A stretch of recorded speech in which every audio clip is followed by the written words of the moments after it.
Bonjour tout le monde. On continue l'étude de la mécanique et avec le 16e chapitre du programme, mouvement de rotation d'un solide autour d'un axe fixe. Et puisqu'il s'agit d'un mouvement de rotation, on doit étudier l'abscisse angulaire, vitesse angulaire, accélération angulaire. Et on commence par l'abscisse angulaire.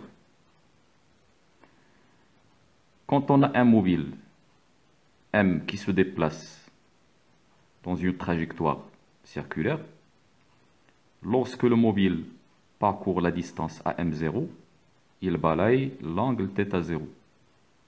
Lorsqu'il parcourt la distance à M, il balaye un angle θ. Donc c'est cet angle θ qu'on appelle l'abscisse angulaire.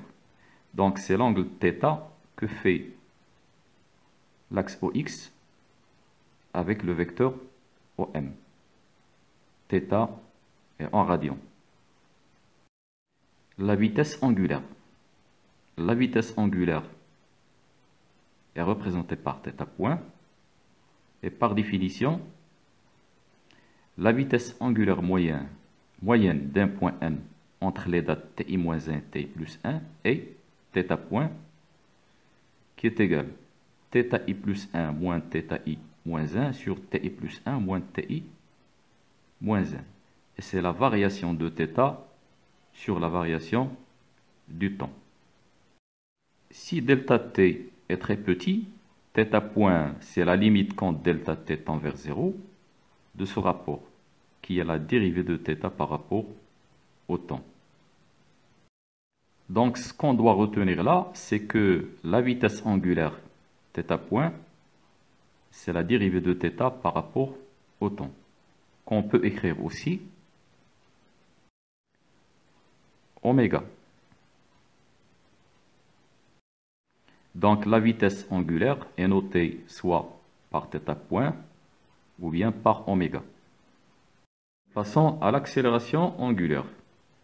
L'accélération angulaire, θ 2 points.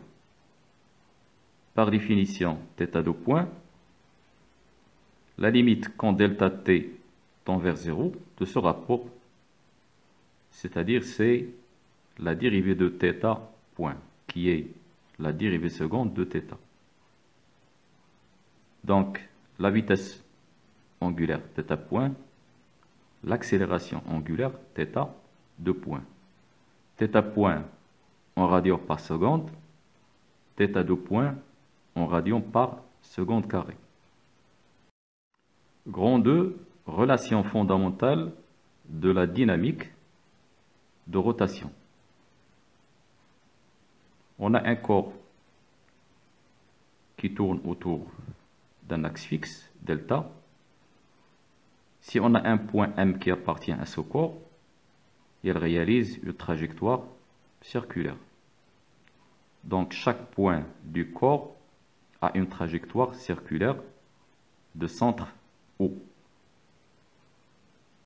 L'énoncé de la relation fondamentale de la dynamique.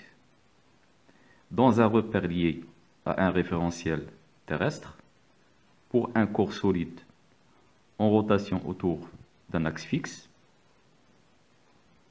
la somme des moments des forces exercées sur le corps par rapport à l'axe delta égale à J delta θ 2 points. Le moment d'une force est en newton fois mètre. J delta est le moment d'inertie du corps, kilogramme mètre carré. J delta dépend de la forme du corps. θ 2 points, l'accélération angulaire en radians par seconde carrée. On peut citer deux cas particuliers. Le premier cas où θ 2 points égale à 0. Cela veut dire que la vitesse angulaire est constante. Le solide est en mouvement de rotation uniforme autour de delta.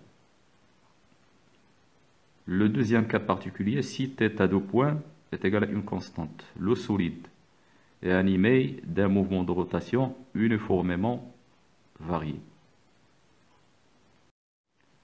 On a dit que le moment d'inertie J delta dépend de la forme du corps. Moment d'inertie de quelque solide particulier. Si le solide est sous forme d'une tige et que l'axe de rotation est à l'extrémité, J delta est égal à 1 tiers ml carré, avec M la masse de la tige, L sa longueur. Si l'axe de rotation est au milieu, J delta est égal à 1/12 ml carré.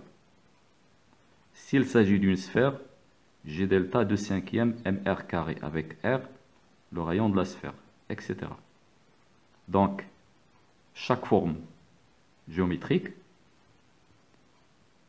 a son moment d'inertie. Exercice d'application. On considère un système mécanique constitué d'une poulie homogène de rayon R et de masse M0, susceptible de tourner autour d'un axe fixe horizontal, d'un corps solide de masse M posé sur un plan incliné d'un angle alpha, d'un fil inextensible passant par la gorge de la poulie et fixé au solide C. Une fois le système libéré, donc le corps est au début maintenu à la main, puis on le lâche, on le libère. Le solide C glisse sur le plan incliné vers le bas. On considère que les frottements sont négligeables. La question donne l'expression de l'accélération du système en fonction de G alpha, M et M0. Et on donne le moment d'inertie de la poulie. La poulie a une forme cylindrique, donc son moment d'inertie G delta est égal à 1/2 mr carré. Pour une forme cylindrique, G delta est égal à 1/2 mr carré. Pour trouver l'expression de l'accélération, il s'agit là de l'accélération du cours C, l'accélération linéaire A. On étudie séparément les deux systèmes, la poulie et le corps C. Et on commence par la poulie. Système étudié, la poulie. La poulie est en rotation autour d'un axe fixe, donc on va appliquer la relation fondamentale de la dynamique. Mais avant ça, on doit représenter le schéma et faire le bilan des forces exercées sur la poulie. Les forces exercées sur la poulie sont P0 sans poids, la tension du fil T0 et la réaction de l'axe de rotation.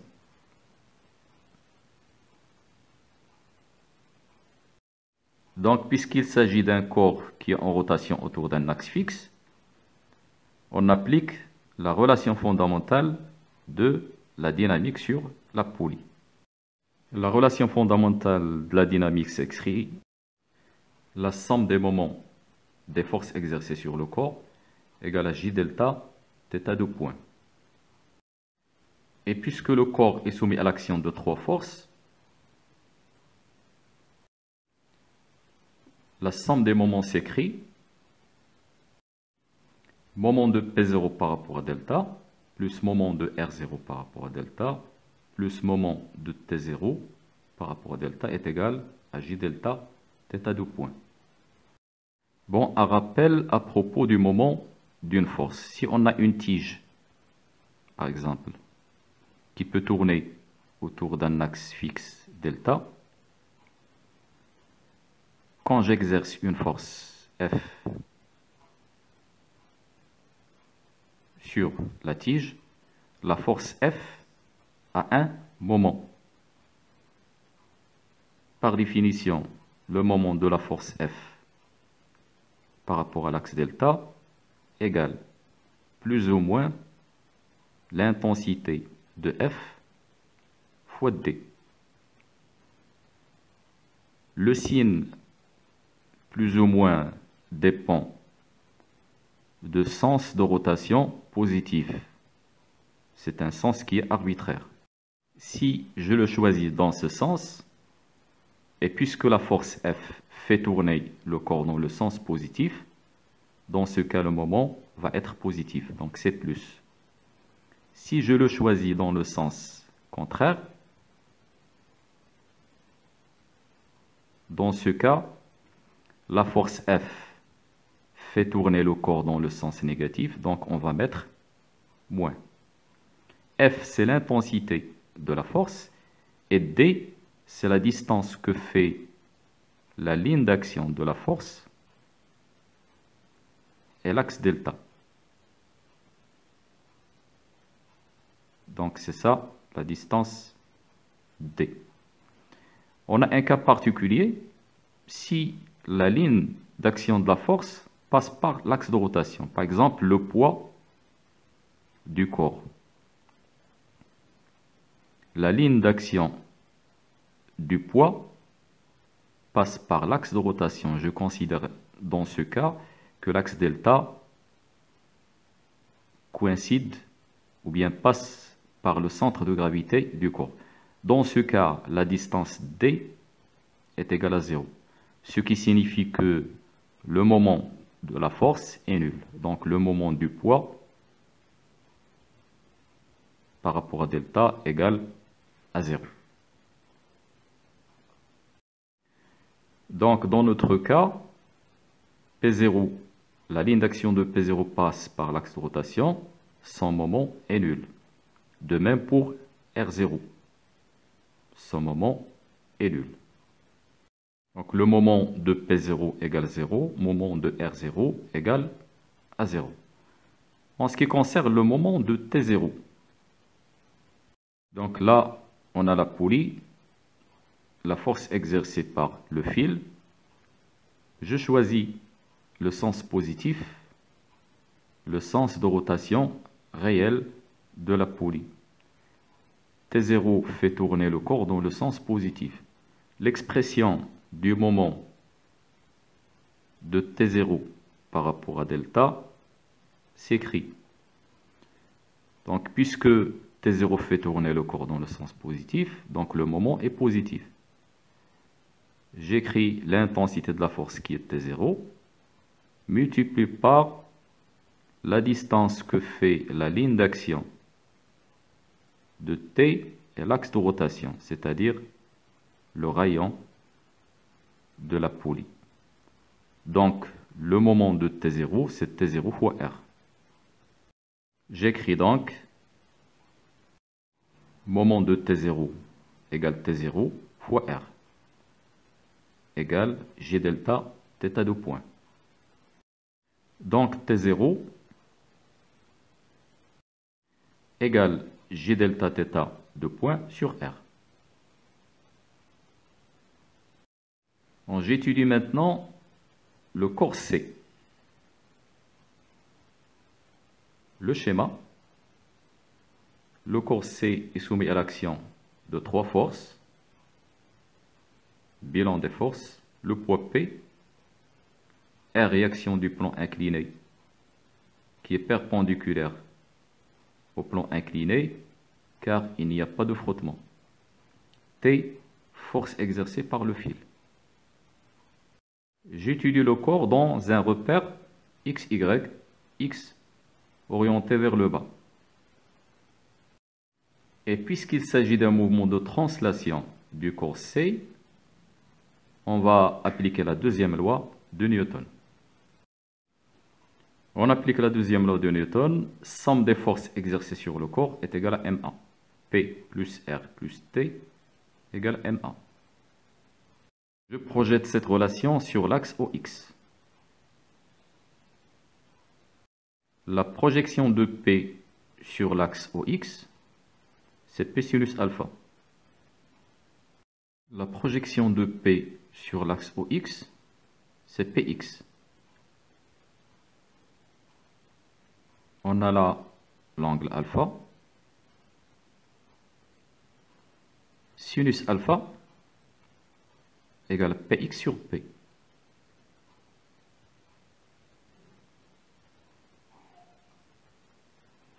ce qui signifie que Px égale à P sinus alpha. Donc la projection de P sur l'axe OX, c'est P sinus alpha. La projection de R, et puisque R est perpendiculaire à l'axe OX, la projection est nulle. La projection de T, T est dans le sens inverse de X, c'est moins de T, égale MA. La projection de A, c'est A. Donc, T égale mg sinus alpha moins ma. Et puisque le fil est inextensible, on peut écrire T égale à T0. L'expression de T, c'est mg sinus alpha moins ma. J'ai remplacé P par m fois g. L'expression de T0 qu'on a déjà trouvée, J delta θ de point sur R. Lorsqu'un corps a un mouvement circulaire, lorsqu'il parcourt la distance S, il balaye un angle θ. La relation entre l'abscisse curviligne S et l'abscisse angulaire θ est S égale à R fois θ, avec R le rayon de la trajectoire circulaire. Si on dérive S par rapport au temps, puisque R est une constante, on écrit R dθ sur dt. ds sur dt, c'est la vitesse linéaire. R fois dθ sur dt qui est θ, point. Donc c'est la relation entre la vitesse linéaire et la vitesse angulaire. Si je dérive la vitesse par rapport au temps, dv sur dt égale à R dθ point sur dt. dv sur dt, c'est l'accélération, égale à R dθ point sur dt, c'est θ de point. Donc, on peut dire que V égale à Rθ point, A égale à Rθ de point. Donc, on a S est égal à Rθ, V égale à Rθ point, A égale à Rθ de point. Donc, θ de point égale à A sur R. Donc, θ de point qu'on a dans cette expression, on va la remplacer par A sur R. Donc, mg sinus alpha moins ma égale J delta θ de point sur R.